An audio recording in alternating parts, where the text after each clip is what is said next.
বিগত বছরের অভিজ্ঞতায় দেখা যায় রাত্র 12টা 1 মিনিটে ব্যাপক হারে আতশবাজি, ক্লাস্টার বোমা, ফানুস ব্যবহার হয়ে থাকে। চলতি বছর আজকে শেষ দিন, আজকে রাত্রে একই ধরনের ঘটনা ঘটার আশঙ্কা আছে। সেজন্য আজকে আমরা এই ব্রিফিং এর আয়োজন করেছি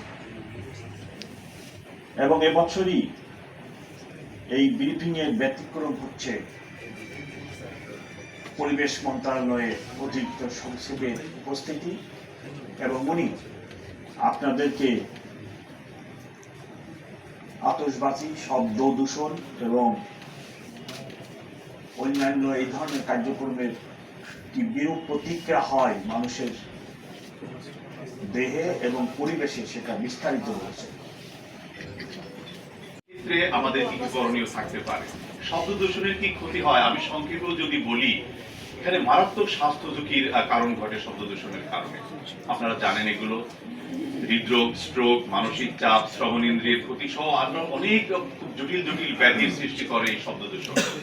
আজকের যে উদযাপনের কেন্দ্র করে যা আমরা লক্ষ্য করে থাকি বিগত দিন সমূহের অভিজ্ঞতায়, আতশবাজি ফুটে খুবই উচ্চ বেপরোয়া ভাবে, তারপর ফটকা ফুটে উচ্চ স্বরে বিভিন্ন সাউন্ড যেগুলো সৃষ্টি করে থাকে শব্দ উৎপাদনকারী যন্ত্র থেকে সামাজিক সাংস্কৃতিক কর্মকাণ্ডে হয়ে থাকে এগুলো।